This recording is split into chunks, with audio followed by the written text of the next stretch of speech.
Hi, everybody. Welcome to Friday Night Flock Talk. I'm Robin Sullivan of the Leather Elves. So good to be here. This week, we are talking a lot about rescue, and we've got the Rockstar Tour coming up. We went through all of our different stops and locations on the tour.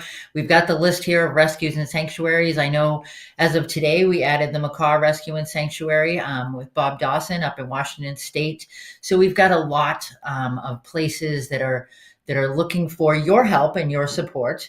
And the QR code that's on the screen there can be used to get you to the place to donate toys to those guys. These are our sponsors. The buttons keep getting smaller and smaller because we keep getting more and more sponsors. People are super excited about this.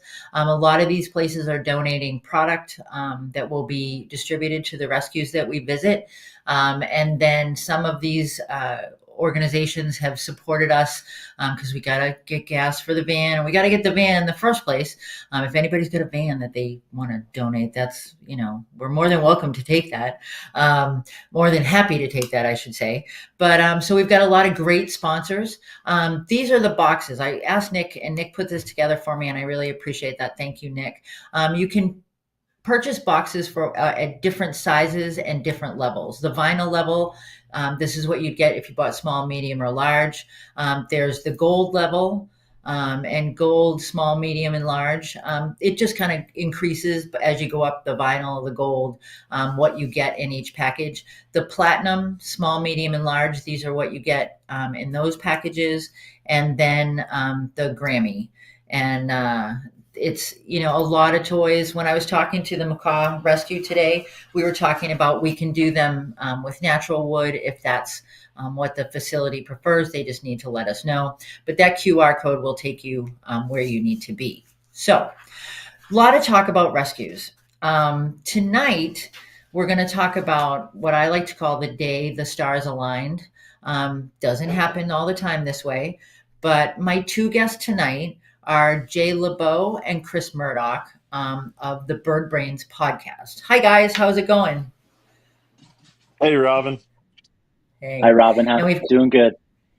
And Candy, who you will learn about as we go on. Candy's there with Chris. And you'll probably hear her as we go through. Einstein's here. And Einstein's there. We don't want to leave Einstein. He's not really in the story, but he's in the video. But he's part of the video, so it's okay. So the first thing I want to clear up before we go any further, because we call this the road trip rescue. What do we call it? Magical road trip rescue. And the word rescue. So when this whole thing started, I don't know that I would have considered it a rescue. And we can get Jay's opinion as we get to that part of the story. And I see that Carrie Ellen Lorman from Bird Gardens of Naples is on. Carrie is listening and will be commenting. But if there are any typos, it's because she's doing talk to text, because we don't allow her to actually text while she drives, contrary to popular belief. So Carrie's going to be joining in and putting in her 2 cents, or 5 cents, as the case may be. But so rescue is the term that we use, but was it a rescue? Was it not a rescue? We'll see as the story unfolds.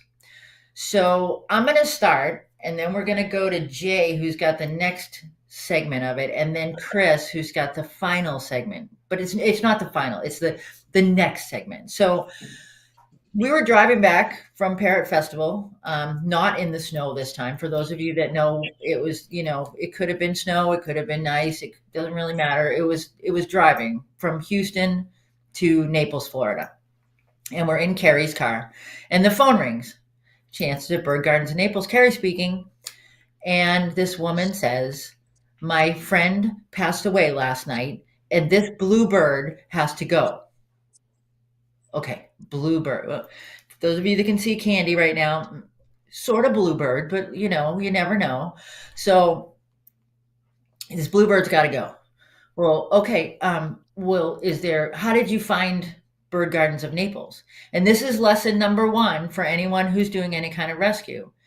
Answer your phone. Because the answer was, we Googled bird rescue.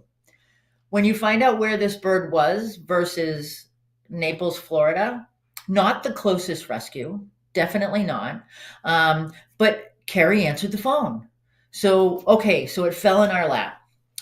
And she's telling us that the bird's really, my friend loved this bird, and I truly believe that. And we'll get Chris's opinion on how sweet this bird is. But it was, this bird was great. She took really good care of it. Da da da da. But it needs to go because it's really not very friendly to everybody else. And her son just nope, not friendly. Okay, so I mean that's not the first time any of us have heard this story, like that kind of story. So, well, where are you? And she says, well, Tuscaloosa, Alabama. Alabama? Well, we're driving through Alabama, but not anywhere close to Tuscaloosa. So, all right, well, let us see what we can do. We'll get back to you.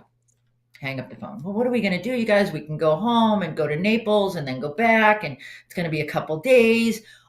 And I say, but wait, there's Jay. Jay is in Alabama. So I call Jay and I said, hey, Jay, there's this bird and it's close to you. So, Jay, was it close to you? Well, it depends on your definition of close. So I live in Mobile, which is, I always tell people any further south than me, you're in Cuba. And the bird actually it didn't turn out to be in Tuscaloosa, even. It turned out to be in Gordo, Alabama, which is like just because there's a post office there, it has a name. And it is northwest of Tuscaloosa. So it's in Alabama, but it's almost in Mississippi and it's almost in Tennessee. So, let me stop you first. One quick thing. You're not a rescue, right? That's not what you do in the avicultural world. No, I'm not even a big parrot guy. Like, don't let Einstein fool you.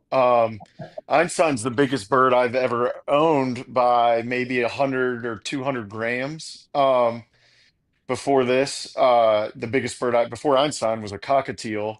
I mean, I guess I've rescued in the sense that like Einstein, like you said, it's overused. Like I got Einstein from Rhonda's in Pensacola, and he Mhm. had previous owners, but he wasn't I didn't save his life. I just adopted him, right? I didn't rescue him. I adopted him. So I guess this would technically be my first rescue. Although on my honeymoon, I did save a pelican wrapped in fishing line. So Oh, maybe this is my second rescue. That one was Chris, I don't know. scarier than this one. Is he really this nice a guy? Like, should we believe this? Or I have a picture of that. Well, I I have a mean, picture of that. he did go out of his way to get beautiful bird to me, so I'm going to lean more towards the nice guy. Yeah. okay. All right, go ahead, Jay. Sorry. So, at Mobile, Gordo, not super close. It's about 4.5 hours, and that's uh, if you're not afraid of Alabama state troopers, which I generally am not. You better hope there's none listening, but we're going to go with they're not. If they are, they're bird people and they'll support the plan. They're good. There it is. There it is. So, all right. So you get the call from me, and you're like, what went through your head? Was it, I have to have this bird. I want to have this bird. Where did you go from there? So my first thought, I think I said it to you. I was like, I'm inclined, you called me and you said, "Hey, this lady just passed away. There's a blue and gold macaw." I think you had figured out that it was a blue and gold macaw, or you thought it might have been by then. And it's in Tuscaloosa, and our car's full. We're in the middle of this, and we'd already been talking, so I knew you were on your crazy road trip anyway, and you'd gotten stranded like actually like 20 miles from my house, but might as well have been the moon because we I've got been 10 there. inches of snow. But so my first thought was, I think I said I'm inclined to just take this bird, and then I thought about it for like 35 more seconds and was like, I think I'm inclined to stay married. Um, so we're not going to do a surprise macaw without permission. But then my next thought was, I got to go get this bird. Uh, I'll figure it out. Right. My wife is Mhm. pretty used to, hey, I got this weird cockamamie bird thing going on. It'll work out. Don't worry about it. And she usually trusts me. Yeah. And that's the thing. I mean, we were like, okay, Carrie said, immediately just I'll go back. We'll go back to Florida because I had a flight to catch. We'll go back to Florida and then I'll come back on Thursday, I think it was, whatever day. I don't know. Tuesday, Thursday. The days all run together when you're on the road. This was on And Monday when you called me. Yeah. yeah, and she's like, I'll go back. I can go back. Okay, well, we'll do that. And then after talking to you, we went from there. So, what was the next step, Jay? So the like I said, I called my wife and basically she green lighted, you can have the bird through the weekend. And then I started trying to figure, and I'm working, right? But I tried to figure out like, all right, what am I gonna do next? So then I got the guy's number from you and Mhm. called the I I don't he's not really the owner because his mom was the owner, but I mean the surprise new owner. So his mom had passed away the night before. So, hi, I'm Jay. Very sorry for your loss. I'm going to help you with the bird. And, I asked, what can you tell me about the bird? And he says, it's a blue and gold macaw. I think it's a girl. My mom thought it was a girl. And I said, well, where are you? Where's the bird? He told me that. And then he said, yeah, I said, are you able to, we didn't know anything about the bird, right? So I said, are you able to handle it? How old is it? And he goes, well, it's between 4 and 6, I think. And uh, I think it eats cat food. And, as far as holding it, he said, I distinctly remember he said, I won't even attempt it, Right? So is that's the how thing he too. phrased it. I mean, and you hear that, right? And I know Carrie hears this all the time. It's this evil beast that will consume, body parts. And you're like, oh no. Right. But you got to go, is this because this guy isn't a bird guy? And his mom probably had the phenomenal relationship. And now he's like, the bird doesn't know what's going on. And, who is this guy that now wants to reach inside my home and grab me? It doesn't make any sense. So you got to kind of take that with a grain of salt. So, did you wear your like big electrical gloves and stuff, like your welding gloves when you went? No, no. Well, there's a little more to it than that. So, one of the next things I did. So, Chris and I obviously we podcast together. We talk about birds almost all the time. He's definitely my best bird friend, right? So, if I'm gonna get a surprise macaw situation going, then I'm gonna text Chris, right? And I texted. I think I might have texted him and then said, "Hey, you got time for a chat real quick?" And I called him and I said, "Hey, you're never gonna believe what's happening to me today." And he goes, I said, I'm getting this macaw, and then I don't know what I'm going to do with it. And he said, dude, you're never going to believe this. I've been looking for macaws for the last couple weeks. My wife has like soft okayed a macaw. And so I was like, oh, cool. You're getting a macaw.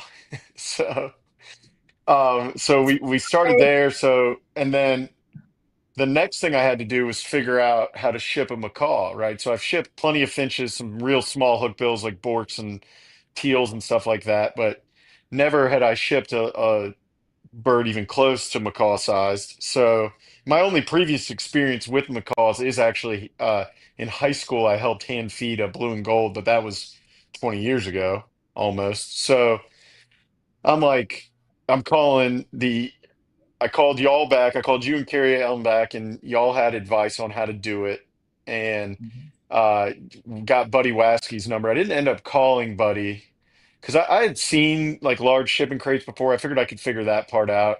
My next call was to Delta, and I said, hey, I want to ship a blue and gold macaw to Utah. And they were like, yeah, no problem. What airport? And I was like, well, I'm in Mobile, so what's the closest one? She goes, oh, well, Pensacola or New Orleans. And I was like, oh, great. Um, I'll schedule this flight. I had to be in Atlanta the next day for work. So I was like, I'll go to Atlanta, work all week. On Thursday, I'll take the long way home, snag this bird, and on the following Monday, I'll send it out of Pensacola, which is 45 minutes, hour from my house. And the lady goes, oh, well, you can't do that. And I was like, well, why not? Well, because of this snowstorm, all the airports on the Gulf Coast are not taking live animals for the indefinite future. I can't give you a date when they'll be back open. So Yeah. I was like, that's going to violate the only for the weekend rule pretty hard. Indefinite is not going to work. So then I asked, well, where are the closest ones? And she goes, well, Jacksonville, Florida. And I used to live in Jacksonville. I'm like, that's 6 hours away. I said, where else? She said, well, could you get to Atlanta? And I was like, I'm already going to Atlanta. Yes. So then I had to call the new owner back and say, hey, can you do tonight? And he said, what time? And I said, I think about 8. Right. And I was kind of fibbing. So because I couldn't leave work till like 5. And then I had to go to PetSmart, buy a carrier. I had to make retrofit it into a bird carrier in my garage. And then I didn't leave Mobile till like 6:15, 6:20. So by the time I got to Gordo, it was almost 11 o'clock. It was like 10:40 p.m. And I've got to be in Atlanta for work at 9 the next day. Um, so yeah, I mean, that part of it was a lot of moving pieces, but drank some energy drinks, which Chris paid for, and and got to Gordo. Should also mention this house where this bird was on a dirt road out in the middle of nowhere. It was foggy. It was pretty dangerous. No cell service, so the GPS was a bit of an issue. But I finally got there, and when I got there, the guy was sitting in his car outside of the house. He wouldn't even go in the house with the bird. Wait, I have to So I interrupt you was, first. When yeah. you told me about how it was, what was all over the road? Didn't you tell me there was something Oh like yeah. a bunch? Yeah, this is the weirdest thing. If anyone in this chat knows more about rabbits than I do, there were hundreds of cottontail rabbits in the road all over the place when I got within 10 miles of this house. And I don't know if it's because the road was warmer or something, but it was foggy. So I'm driving along on these dirt roads and I having to like swerve and slam on the brakes and dodging. I mean, it's the weirdest thing. I couldn't take a video because it was dark and I was trying not to kill myself by accident, but Are I we mean, there sure were it wasn't the hundreds of energy drink? rabbits. Are we sure it I'm wasn't sure the I had not energy had an drink? energy drink. I had not had an energy drink at this point yet. So it Okay. was just the most J- bizarre, surreal, like it's pitch black, no, the roads aren't lit, and there's just bunny rabbits all over I'm like, what is going on here? Jay, we need to get you to Utah and in the desert. That's a pretty common thing. They do come out to the roads at night, but sometimes it's weird, especially when you're not used to seeing something like that. Yeah, I had never seen It's that before. crazy. So I'm just like, okay, what, like, in my mind, I'm hearing like the Deliverance banjo music. I'm like, what am I getting into? I'm like, I'm up in the hills and there's rabbits everywhere and it's foggy and dark and like Freddy Krueger's gonna get me. I'm not even gonna get to the bird. And I like all animals. I'm not trying to run over a bunch of rabbits. So it was chaos. Um, but so I get to the house and the guy says, he said something like, "Are you ready?" And I was like, oh gosh, like I'm gonna get all the way out here and just lose my thumb to a blue and gold macaw and call it a night, you know? So, but I didn't bring gloves. I don't have gloves, so I brought a towel. Um, and when I got to the house it was a nice house, but it was full of stuff, like an episode of A&E Hoarders. And as soon as I opened the door, I heard Candy, go off. And there were a bunch of bird cages, a bunch of perches, and I was talking to him. I guess she had previously owned some cockatoos and some other big birds, and but all that was left in there was Candy, and she was in a massive cage, which is currently in my garage. That weighs probably it might be an old iron cage. It probably weighs at least 300 pounds, if not more.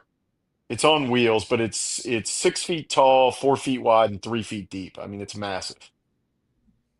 And Candy was in there. She seemed healthy and alert, but she was out of water. And I asked him, we had determined that we thought she was probably on pellets and not dog food. But I asked him, what pellets, and he said, I don't know. And he held up like an old pretzel jar. And he said, these are them. And they were just in like a Hanover's pretzel jar. And he was like, I think they're old and sour. We ran out of the good ones this morning. So that's where we were And at. And no slight on the son. I guarantee you he wasn't a bird guy, had no idea how to do this, but knew that this old pretzel jar had what his mom was feeding the bird, and the ones that the bird liked were gone. And it has to be overwhelming. I mean, thankfully I've never been in that situation, but it has to be overwhelming, to be suddenly responsible for this big bird. I mean, so so he wouldn't go near the cage, or no, he wouldn't even really go in the room. And I had a lot of thought about that. So, like, first of all, like his mom had just died, right? And so that's awful. I love my mom. That would be horrible. And then now he's got to deal with this burden. He has two brothers, but I never saw them. And he also told me as part of this conversation he had lost his father-in-law a few months ago. So he's just going through it. And Candy was shockingly loud, even for a macaw. If you got within 10 feet of the cage, she was just going crazy. And there was a big pile of poop in the bottom of the cage, probably 6 inches high. And so we're thinking that the mom had had a prolonged illness and then been in and out of the hospital, etc. So we're thinking that prior to the illness, Candy had, and apparently I still haven't seen those, Robin, but you said you had. There's old videos of her and the mom, being like almost too familiar, right? Like sleeping in the bed together and stuff. And we're thinking that she had not been out of the cage since mom had gotten sick. And they had Mhm, just been putting food and water in there. And so Candy was probably going a little crazy, is my guess. mhm. Did she have toys and But stuff to eat? I don't wanna yeah, paint a picture of a horror show. I mean, no, no, I don't think this was abuse. I mean, I think you're probably in a neglect territory, but I don't think it was intentional neglect. I think, she had one person, they were the mom and Candy show, and then Candy, mom got sick and couldn't take care of herself, let alone Candy. There were a bunch of toys in there. Some of them are old and rusted. And there was a lot of feather mutilation going on, which Chris has almost resolved now. But I just think it was a case of just like a very loved bird, but at a certain point, if you can't get yourself to the bathroom, how can you take care of a bird? right, right. Um, yeah. So then the next thing was, okay, well, how do I get this bird out of the cage? So the first thing I did was take the towel and open the cage, which again, I mean, she's being so loud that it's hurting my ears. And put the towel up to her to see if she would attack the towel. And she was, shaking with fear, cowering, and doing the mouth open, like I'll bite you thing. But she Mhm, never bit the towel or me. So then I'd said, okay, so I think it was like cage aggression, maybe, but not aggression's maybe not even fair, but like cage defensive. sure.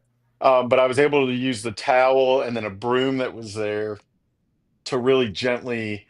I got her to get out of the cage onto the ground, and then she started walking around the house. I think probably looking for her mom. It was like horrifically sad in that regard, and just squawking. And I finally got her to a corner, and then she just went right into the carrier. I was shocked by how easy that part was. I thought it was going to take an hour, and I probably had her out of the cage and into the carrier within 10 minutes, 15 minutes of being there. So Yeah. that was a huge win. And then he helped me load yep, there's the carrier. He helped me load the cage into the back of my truck, which I have an F-150. It did not fully fit. So we strapped it in. I had Candy in there. He gave me what was left of her food, told me I could take any other bird stuff I wanted, but I didn't have any more room for other bird stuff. So then starting at about 11:15 in the evening Central Time, started driving to Atlanta from Gordo, Alabama, which is like a 4.5 hour drive, plus you lose an hour. Oh, Um, so yeah. that. that was tough. And that's where the energy drinks came in. And then, Chris was obviously, dying to hear, and I don't have cell service or anything. So, and I'm at this point, I'm also my gas light is on. So I Yeah. found my way out to a main road, got to a gas station, and while getting gas, called Chris and was like, "Hey, man, like she's really scared, but I don't think she's mean. Like I think we got a bird here." Hmm. So So, so I mean, when you, we got to go back a little bit. So retrofitting the cage, that was something that, I mean, that was a pretty big deal, Jay. You want to tell people how you did that?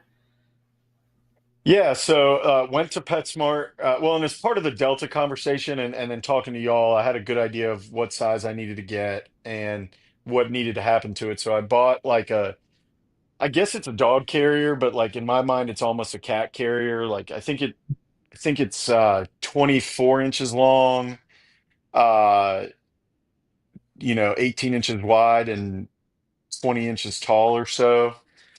So, her tail feathers obviously were curled up, but she was able to get in there and move around in there quite a bit. And then because I'm a bird dude, I have a pile of wood in my garage. So sorry, neighbors, but at 6 something in the evening, I I measured the inside of the cage, sawed a log that would fit, and then drilled it into both sides of the cage, and then cut up an old bed sheet we had and zip tied that over all the openings, over the Hmm. bars, which is Delta requires. And then I took two of my D cups that I have for my birds and drilled holes in them and zip tied those to the front. And that, I mean, that's really all I did. I thought about putting paper or something in there, but I was worried, when I did this, I didn't know the bird, I didn't know anything, so I decided I would just leave it bare bottomed. I didn't want her to, eat a towel or some paper or something.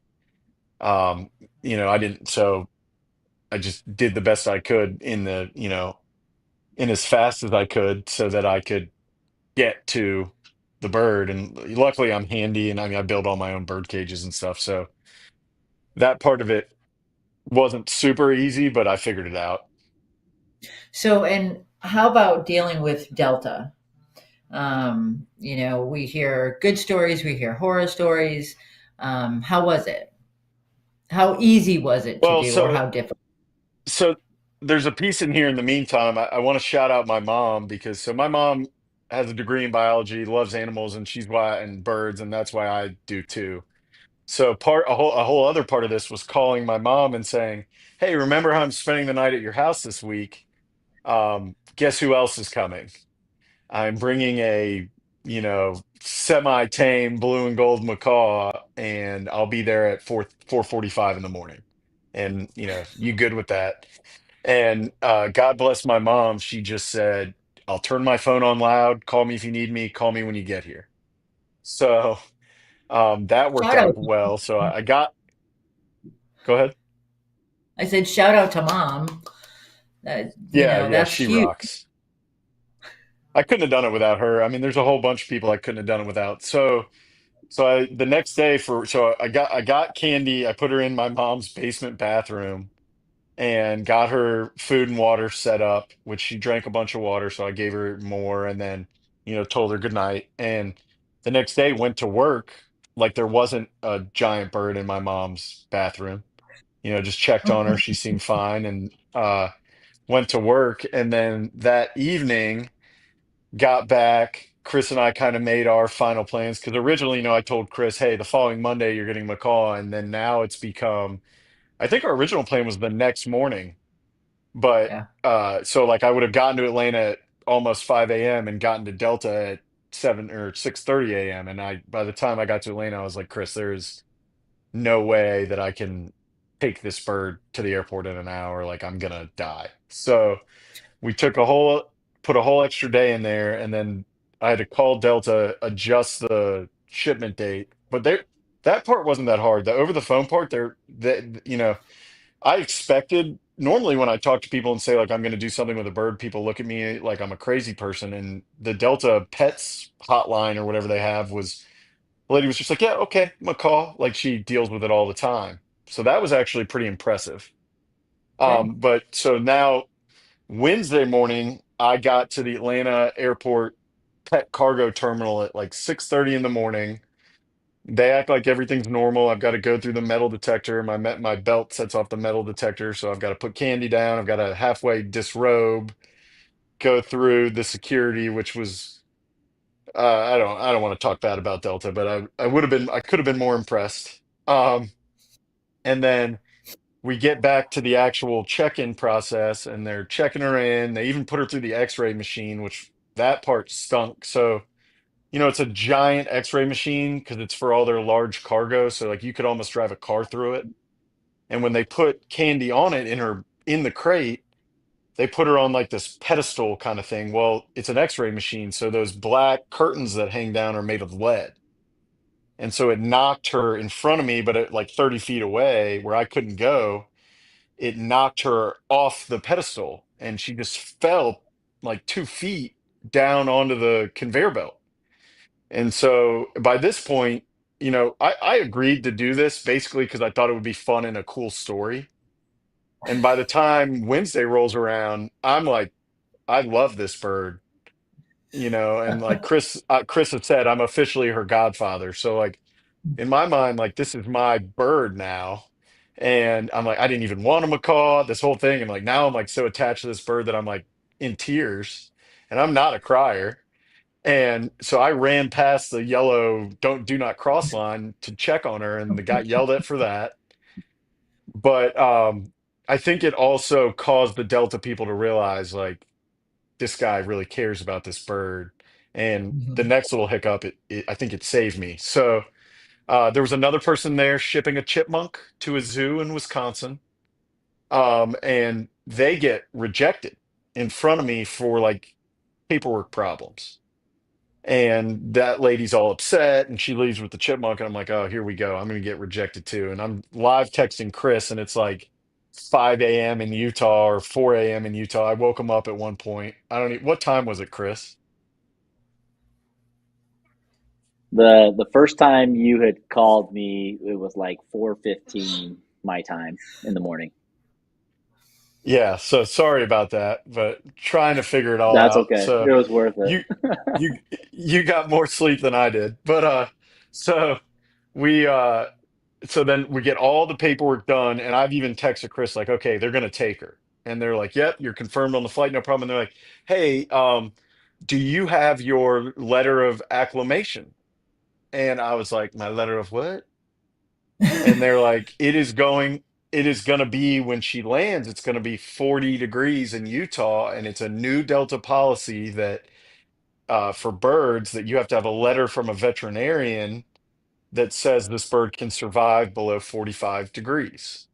And I tried the like, yeah, come on, it's 5 degrees. Like, I'm obviously a bird expert. I'm obviously a macaw expert. What would I be doing here with a macaw if I wasn't? You know?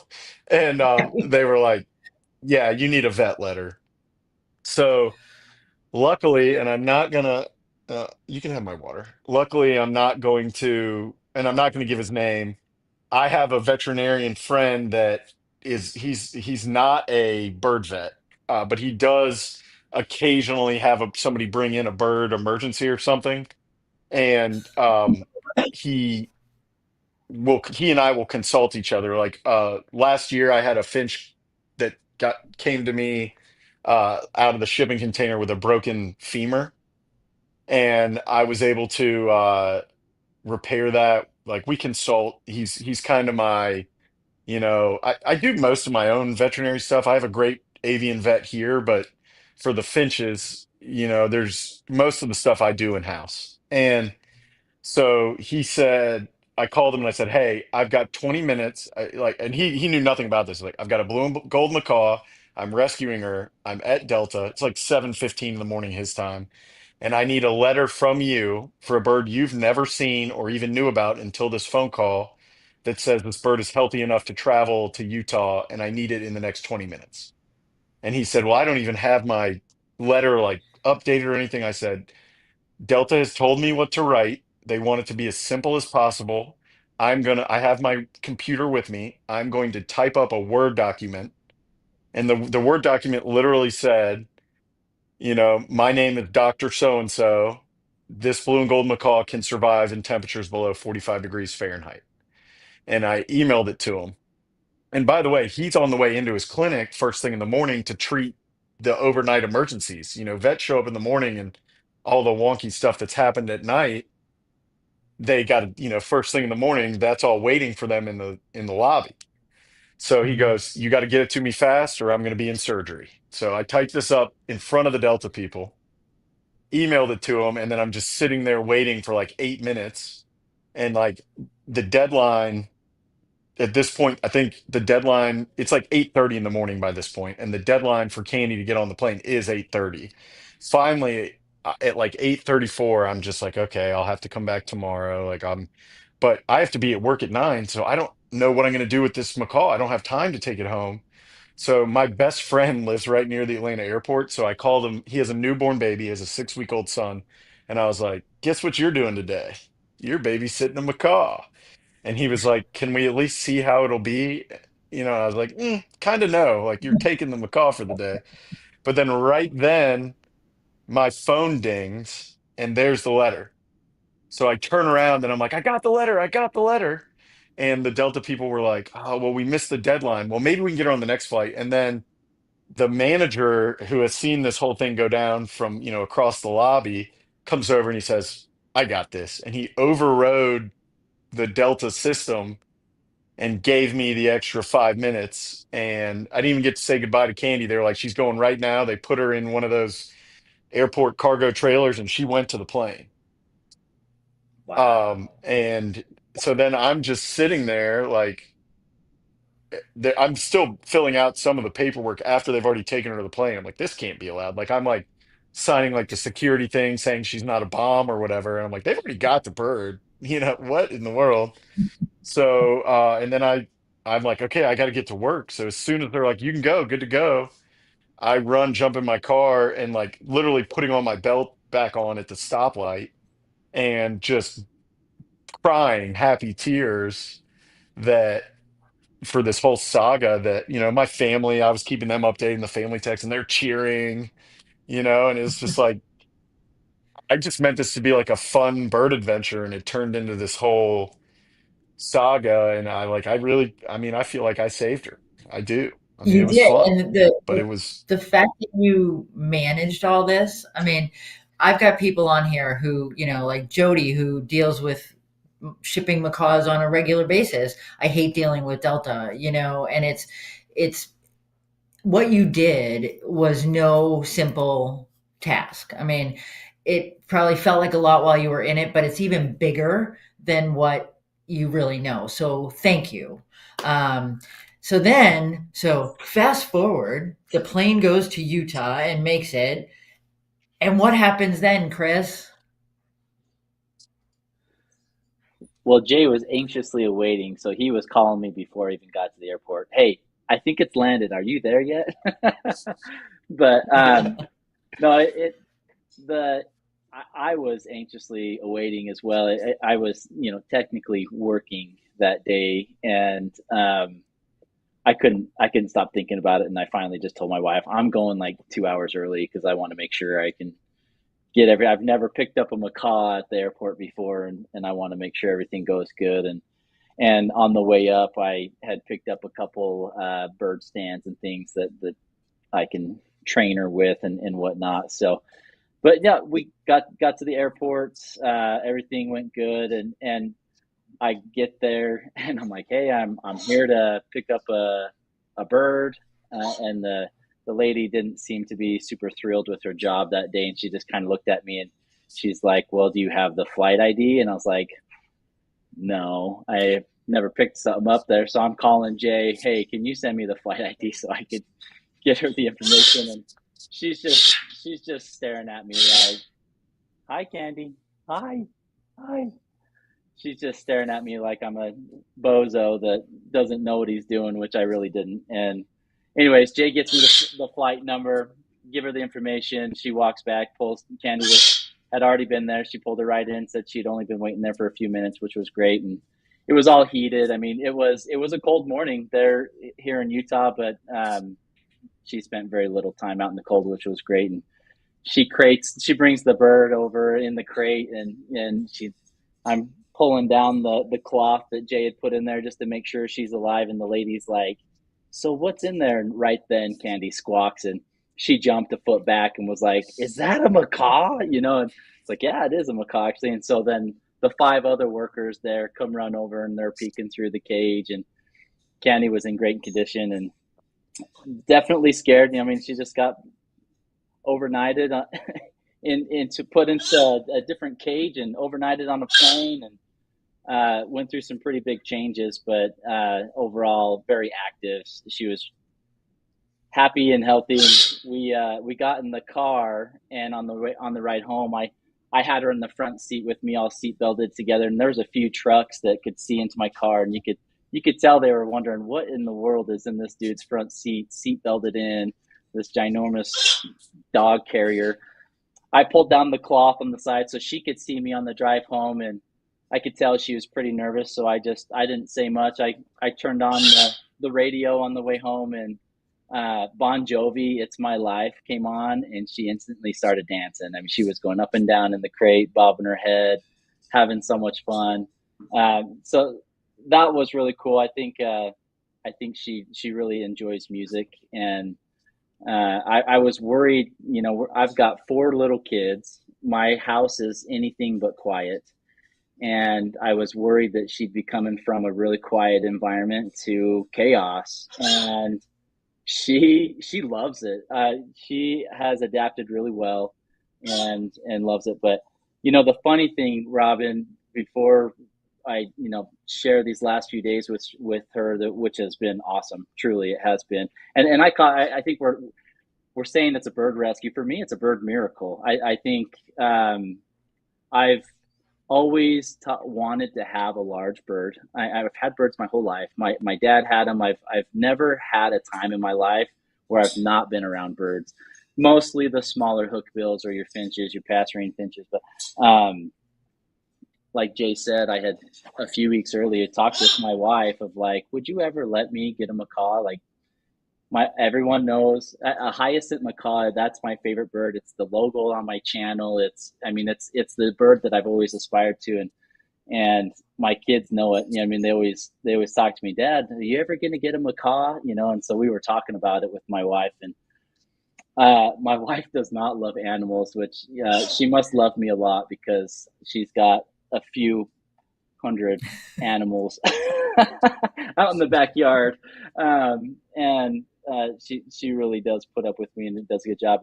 And she told me, she's like, "I know you love birds." She's like, "I would, if that's something you really wanted to do, I would support you on it." So that's where Jay was talking about that soft green light that she kind of gave me. Little did she know that Jay would be calling me a week and a half later when Jay texted me saying, "Hey, can you chat?" I was in meetings at work, and I was like, "Yeah, let's do this." So I hurried and jumped out of my meeting and called him. I was thinking it was like an update for our upcoming podcast, some topics that we're going to want to do. And he's like, "Hey, man, short story. I think I got a macaw here. Would you be interested in it?" And I was like, "I have nothing ready for a macaw. I don't even have a cage, And I said, "Well, let me chat with my wife. Let me get a green light before I give you a green light. Make sure everything's okay there." And so I quickly hung up with him, and I actually, before I called my wife, I jumped on.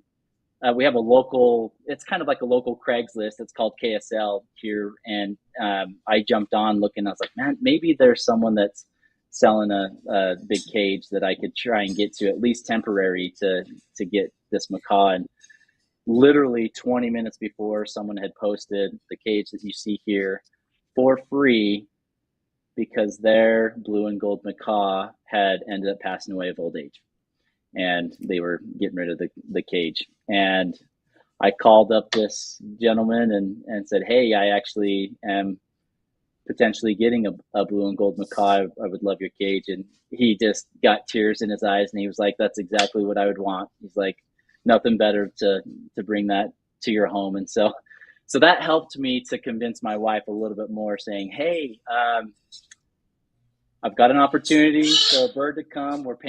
We pay for shipping to get it here, but other than that, it's a bird that needs a home. And our names came up. And by the way, I also found a cage that's free that is about 20 minutes from our house that I can go pick up today. And she just kind of sat there and quiet. And I was like, oh no, she's going to say no. And she said, my first inclination is to say no, but I know this is what you want, and why not? Let's try it out. So I got the green light. I instantly called Jay back. I said, we're good to go, man. Let's do this.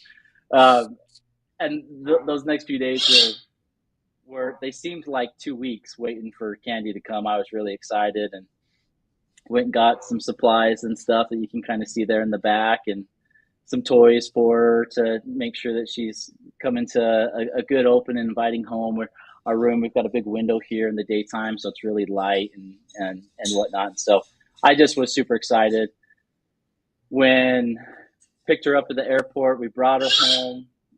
She was really scared and super nervous, which I was to be expected. I told my family, I said, I'm expecting very little interaction with Candy the first week, just to let her get settled in. We want to make sure that we're not stressing her out. We want to give her a warm environment that she can feel safe in.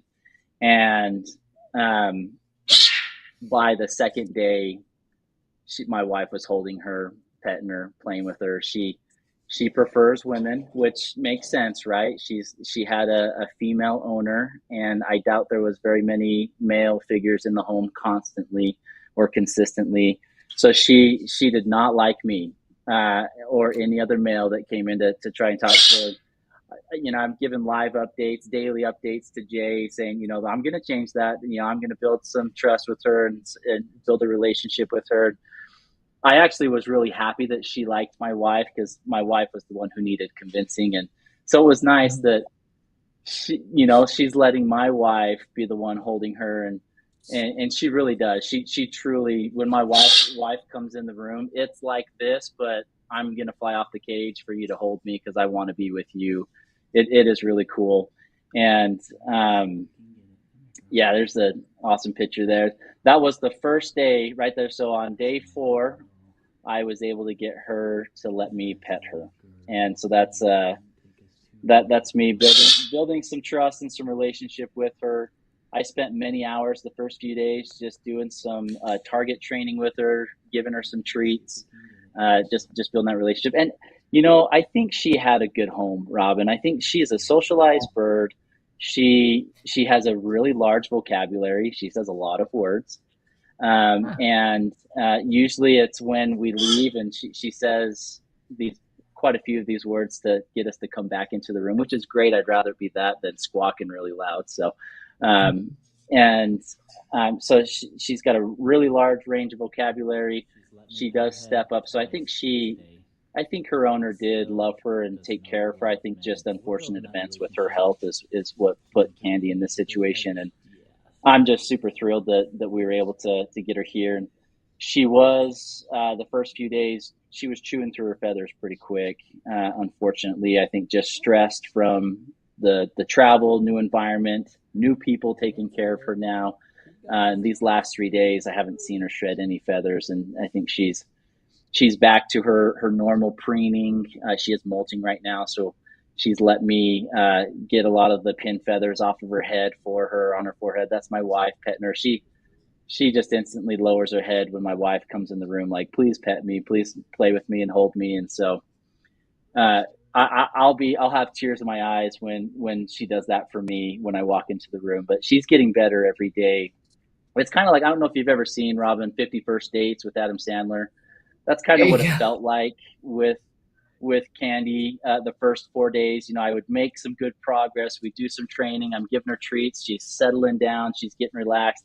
And then the next morning when I come in after lights come on, it's like she didn't know who I was and instantly defensive. Don't come near me. And so I could tell that the son of this owner, I could see why he was a little bit afraid of Candy. But I think she's just not used to males. And now I can come into the cage and she's more excited, like, oh, hey, thanks for coming in. with me, because I have done a lot of target training, I think she instantly wants to go to the training mode. But I also Mhm. try and just give her some relaxation and just play with her and pet her and talk to her and have some fun with her. Oh, baby girl. Yeah. And Oh, good I girl. think too, it's a whole new setting for her. And if we can create our own story about what happened, but it sounds like she was probably in that cage in the woman's home, away from her primary caregiver. So now she's acclimating to all of that. And you're absolutely right about, your wife being the female in her life. So I think you're doing amazing. And first of all, Chris and Jay, you both need to get your wives something amazing for Valentine's Day, okay? They both gave you guys the green light when they didn't have to. So thank them for all of us, first of all. The other thing, I mean, Nancy Forrester, who has a rescue in Key West, Nancy asked what pellets are you feeding her, Chris, now? So I am waiting. I know we've been working with Brandon to get some pellets in from Hari and with New Zealand. Currently, so the pellets that she preferred when we got in here were not very good pellets. I mean, they were from Your Pet Smart, and so I couldn't get her to eat anything else. But I did get in some pellets from Bird Tricks. I don't know if anybody on here follows them. They're from originally kind of Idaho area. They specialize in parrots and training parrots and feeding them. They've got a really good nutrition program. So I am slowly transitioning over to the pellets that they provide, and then a pretty strict fresh food regimen that I've implemented with her. So she'll get a bowl in the morning of fresh veggies with a couple fruits here and there. The fruits are more treats, but some fresh veggies. And then in the early afternoon is when I'll introduce the pellets as well for her to kind of have a pellet diet in the afternoon. And then I'll still leave any veggies in that she hasn't eaten yet. But these last 4 days, her appetite is starting to come back, and she's excited for the food and has been eating really well for us, which is great. And so, yeah, fresh veggies and the Bird Tricks pellets. Not sure if any listeners on here have ever used their pellets, and if you got any tips there, I'd love that. This is the first time that I've Pellets had a so large bird. their So. pellets are a cold processed pellet, so they're a little bit different Yeah. from other pellets. I know the Hari Hagen Tropicana and Tropi Mix are good. Tops, if you can't get the Bird Tricks ones, tops are pretty similar to Bird Tricks. But I think what you're doing is great. And Harrison's, who we're gonna send you Harrison's, because Harrison's is on our tour. Yeah. And we are gonna stop by. We want to meet Candy in person, Chris. So we're gonna come through Utah. Yes. And swing by and meet Candy, if that's okay. Please do. I think it'd be awesome. I'd love to have you. So, and Leather Elves will be sending Candy some toys, because you can never have too many Leather Elves toys. I'm just saying. But I'm really, I agree. really I excited for agree. that, Robin. Really excited for that. Yeah, and we do have a comment from Nick here. Nick says, happy for all of you. You may want to move that art behind her, though, unless you want her autograph. Yeah, sweet. I have pulled it out, so she can't quite reach it. The angle here looks like she's a lot closer than she is, but yes, absolutely. We're making sure that she I can't get also a hold wanted of to. it. I saw a comment a little while ago asking if I left her in the crate while she was in my mom's basement. The answer is no. I got her out. I let her play with me. She wouldn't ever let me touch her, but she would let me lay down on the ground next to her and talk to her and stuff. So she did not spend the only time she was in the crate was at night or while driving or while flying. So I just wanted to clarify that. No, that's great. And I think too, when we think about this is a really good example of how the birds that come into our care and that come into rescue and that come in, it's not their choice. Candy didn't say, "Hey, get that guy Jay to come pick me up, and then I want to fly across the Yeah. country and go to Chris's and live there." So even though they don't have any control, you guys created this situation that really worked. And I can't stress enough how it's that networking that happens. If the three of us are not in the same, we're all in aviculture, but we're not in the same part of aviculture. You guys do an amazing podcast. You're working with New Zealand on the Bird Brains box. I work with New Zealand. I work with toys, Perchville boxes. So there's just, but we've come across each other, and it's all of us are part of aviculture, and we're not in the same vein of it, but we all made this happen, and Carrie is what I mean. Carrie, if Carrie hadn't got the phone call in the first place, this wouldn't have happened. So I just think it's, the phrase teamwork makes the dream work. It's true. And it doesn't matter where you are in aviculture, working together is what really helps. The other thing that this brings up is planning ahead, having an exit plan.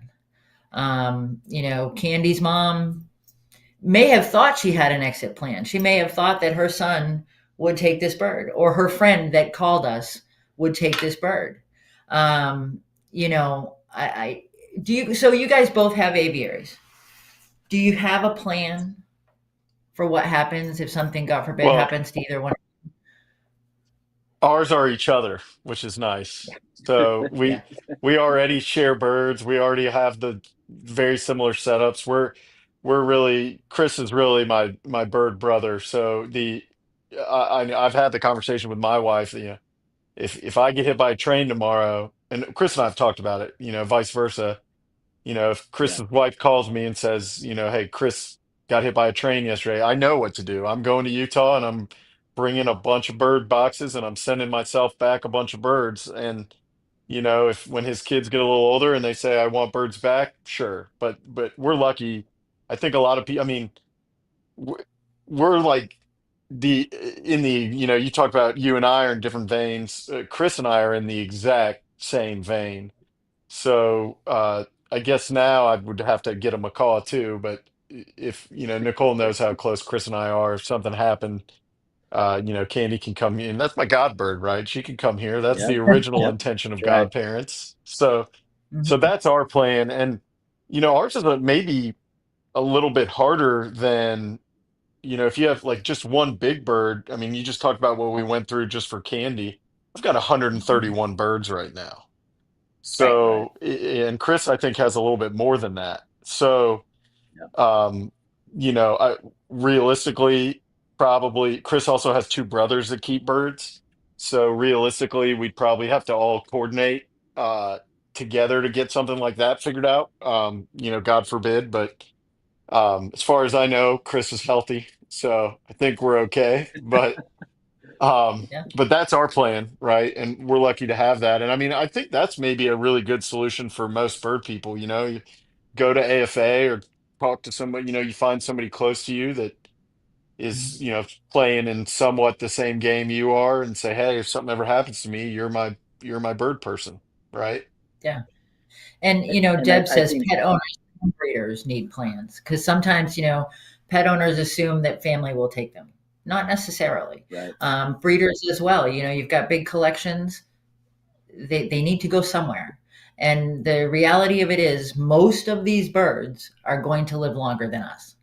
So, Yeah, and um, that Robin, that's what I was going to say. Just I think it's a good idea to have a plan, but also it's important to understand what you're getting into, right? This wasn't a light, simple decision of yeah, let's just take the bird. It's a free bird.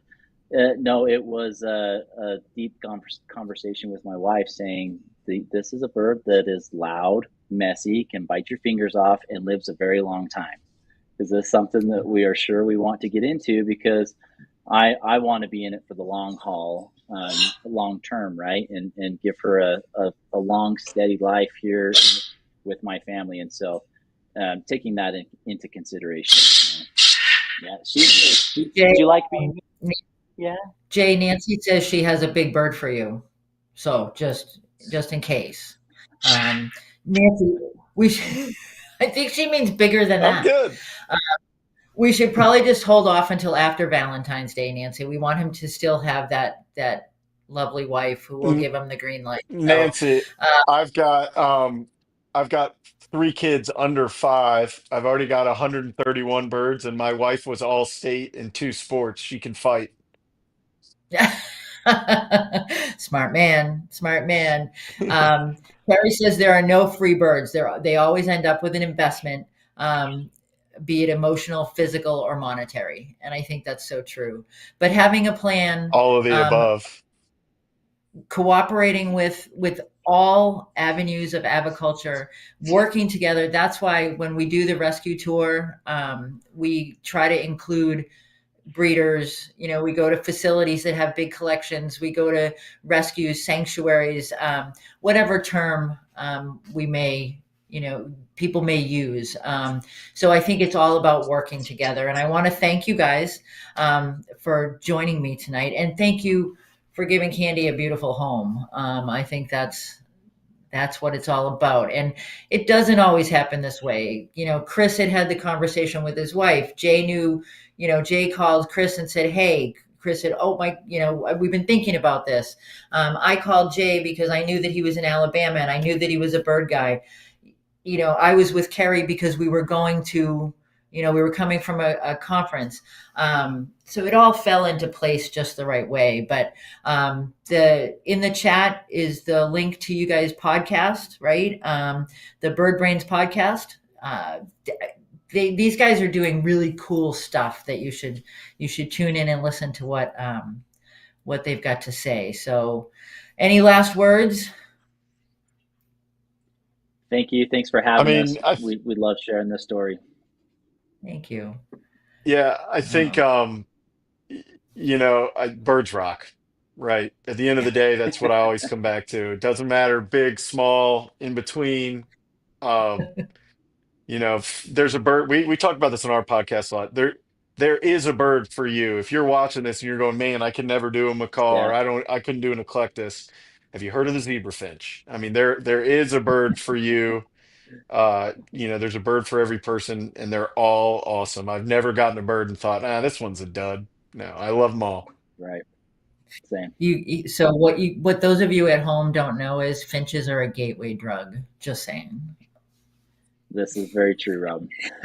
These guys are these It all guys are the started with dealers, one bird. right? All right, everybody, have a wonderful week. Next week, I will have the owners of Polybird on. We're going to make some connections for Valentine's Day and make some connections with your birds. So next week, February 14th, at 7 p.m., we're going to do a chat with Polybird. So everybody take care. Don't forget to support the Rockstar Rescue Tour. And those rescues there's a list on Facebook. So check it out. We have added a few since we posted it the first time. But everybody take care and have a great week. Thanks very much. Thank y'all. Thank you.